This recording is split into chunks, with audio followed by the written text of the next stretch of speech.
Though MVL currently leads in Dortmund, Vladimir Kramnik is still within striking distance of his 11th title. The Bilbao Chess Masters final starts with a bang as Hikaru Nakamura takes down Magnus Carlsen with black and leads the event. And believe it or not, we may have found the one sport more boring to the average fan than chess. If you haven't got your popcorn ready yet, don't fret. There's a pause button. Get that bowl of Orville Redenbacher's ready. It's ChessCenter.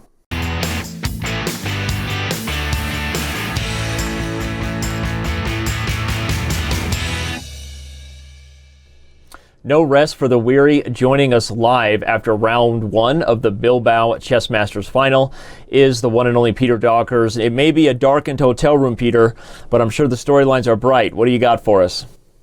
Hey, Danny. Yeah, absolutely. I'm in Bilbao, Spain. The ninth edition already of this great tournament has started today. And especially this year, there's a really good field of players. There are back from 4 to 6 players this year. And there's the world champion Magnus Carlsen. There's American Grandmaster Hikaru Nakamura, and there's the Carlsen's next opponent in the World Championship, Sergei Karyakin. There is Dutch number 1 Anish Giri, and there is another U.S. Grandmaster Wesley So, and there's the Chinese super talent Wei Yi. So great field, and really looking forward to the action. But there is already action because this first round, Hikaru Nakamura, he beat Magnus Carlsen, the first classical win ever of the US Grandmaster over the Norwegian. So kind of a historic day for him. And we have him right here. I talked to him after the game, and here's his reaction. It feels good to win. I mean, I thought the game was pretty interesting. You know, I won that rapid game in Leuven, for example, but I mean that wasn't really much of a game because Magnus just blundered a piece. So to play a complicated game and I mean outplay him in all the complications, it feels really good. I guess I'm also quite happy because somewhere around move 40 I kind of messed it up. I mean when I play this e takes f4 move, I think h6 just wins the game. I mean we don't even go into the second control. So I'm quite happy that even after I made the slight slip, I was still able to come back, find the queen d1, queen d4 idea, and convert. So it's quite nice, but of course it's a very long tournament, and it's just the start. Great for you to have caught up with Hikaru there after that big win, and I'm sure we'll have plenty more from Bilbao in next week's ChessCenter. But let's check in with the other super tournament going on in Germany. Yeah, absolutely. Of course, another big tournament started a couple of days earlier in Dortmund, the city that has a super tournament with one of the longest traditions. Former winners include people like Geller and Anderson and Hort, so really fantastic history and tradition. And this year, Vladimir Kramnik is trying to win his 11th title in 22 participations. There is also Fabiano Caruana, who has won the last 2 editions. But after 4 rounds, Maxime Vachier-Lagrave of France is leading the pack. He is half a point ahead of Lenier Dominguez of Cuba. And the other 3 players who are playing are Yevgeny Nayer, who qualified from the Aeroflot tournament, Livio Dieter Nistipianu, the Romanian player who now plays for Germany, and the German player Rainer Buhlmann. So 3 more rounds to go in this tournament. Only 7 rounds are played in Dortmund.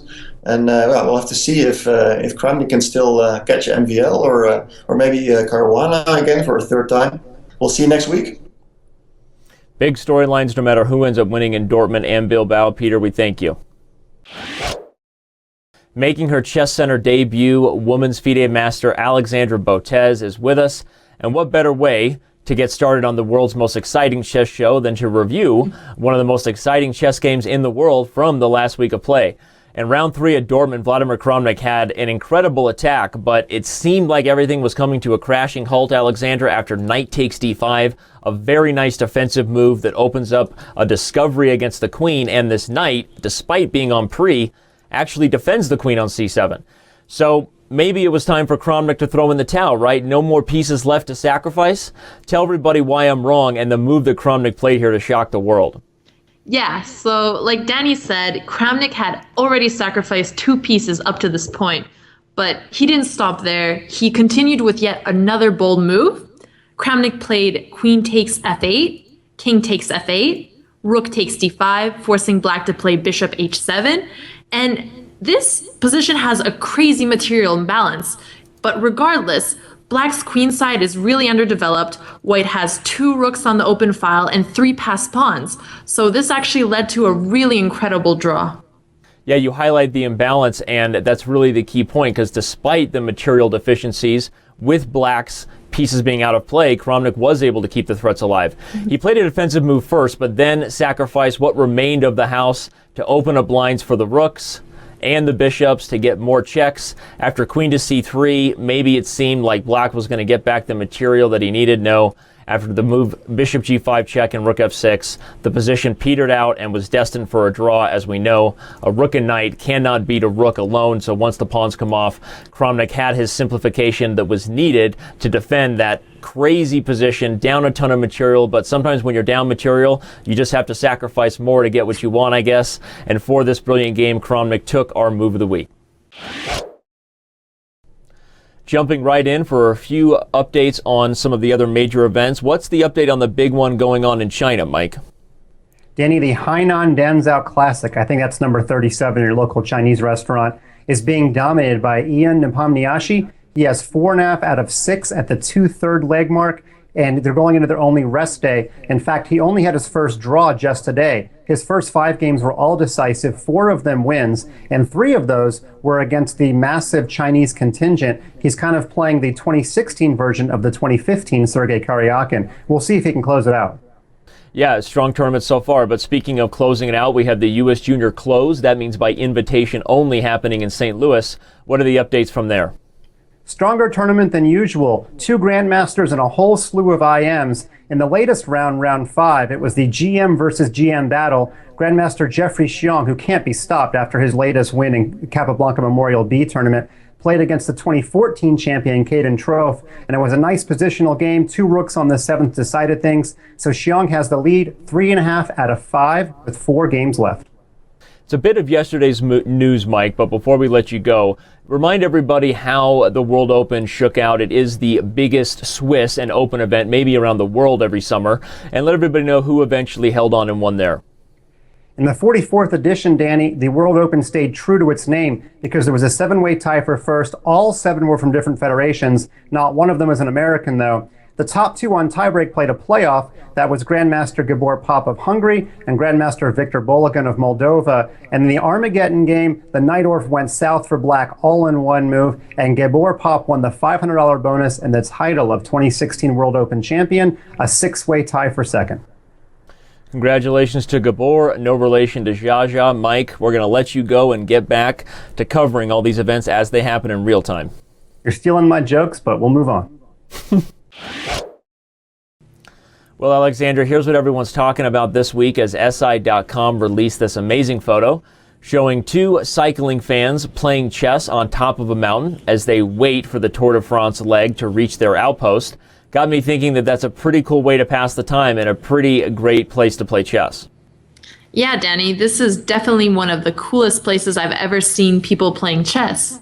But this goes to prove we finally found a sport more boring than chess. Yeah, I think if you have to bust out a chessboard waiting for the action in your sport to pick up, then it might be time to revisit the action and the amount of excitement that your sport is creating. But either way, we hope that these fans had a good time, if not watching Chris Froome lead the Tour de France, maybe at the very least on the chessboard as they waited. Surely the fans will let us know what they think in the comments. Is cycling a more boring sport than chess? Let us know, and we look forward to more chess being played on mountaintops in the future. Well, she's back from the Stanford campus, women's FIDE master Alexandra Botez. And Alexandra, we left off seeing a great move and a great game, but unfortunately you're coming back to a bad move and a very bad game, at least if you're Viktor Bologan. Here, the World Open title and a whole lot of cash was on the line in an Armageddon rapid game against Gabor Pop. But the wheels came off and he played an absolutely horrific move. Tell everybody what the blunder of the week was. Here he played queen d5, which at first may have seemed like an okay move because it was really difficult to protect the pawn on d6. But unfortunately, he fell for the pretty obvious discovery attack with knight f5, unleashing the rook. Black here tried to put his queen to a safe position, but, white could continue the attack here. So white took on d6, bishop took, knight took, king moved up. White moved knight f5, checking the king, and black couldn't take the knight back because that would allow for the other pin on rook e1. So, black's position fell apart from here. Yeah, he played king e8 because, as you said, the knight is poisoned, untouchable. Unfortunately, now it has to be taken because of the threat of checkmate. But white gobbled up the queen, and with it, took home the game, the World Open title, and all the cash that goes with it. You really can't compete with the first lady of chess when the board is open and your king is in danger. So the queen flexes her muscles here, cleans up this game nicely, and Gabor Pop, well, he took home the World Open title, but Victor Bologan doesn't need to be too sad because he took home a title too, right? Our Blunder of the Week prize, and I'm sure he's happy with that. Well, the kids insist on calling it luck, but time and time again, he proves that it's skill, and now he's got to do it one more time. Are you ready for the clock to start ticking, Mr. Klein? I keep hanging around. All right, well, let's go down south to the Qatar Masters Open that is no more, canceled by the organizer officially via tweet. Are you going to be upset to be spending this Christmas at home? Not too upset. I'm sure I'll make it back there soon for the World Rapid and Blitz, assuming it's still going to be held in Doha. MVL is the newest member of the 2800 Club, Danny. How many members do you think we'll have in 5 years' time? I'll go conservative and say 10, which is about double, I think, what we currently have in that illustrious club. P. Diddy, I'll let you say his real name for the fans at home who don't know who we're talking about. He has much to boast about as he just made his third GM norm. How soon before he officially gets that title? Pretty soon his live rating got to 2499.6. His mother calls him Preetharshan Kanappan. He's got 99 problems, but a GM norm is not one. Speaking of music, Kurt Schneider, chess master and former Yale #1 player, is now a music producer and has more than 7 million followers on YouTube. Danny, are you a little jealous? I'm so jealous. The guy's got my career and my followers. I can't even claim to be an entertaining chess player anymore after learning about that fact. Another fact we learned is that ESPN ranked Vishy Anand's World Championship title win as the 4th biggest moment in Indian sports history. Do we like that ranking? That's as good as he can do. I have to assume spots 1, 2, and 3 were automatically reserved for something that happened in cricket. We'll ask Spidler what those are. Number 4 is about as good as you can do. Nakamura finally beat Carlsen in a game. Danny, that's closed by let me asking you, what is the biggest offer remaining in chess? Probably got to be my own losing streak against John Bartholomew, the international master who owns me in our video series Chess Rivals. But congrats to Hikaru. The offer streak is gone there. And Mike, we're going to let you go as time trouble also comes to an end. Good night.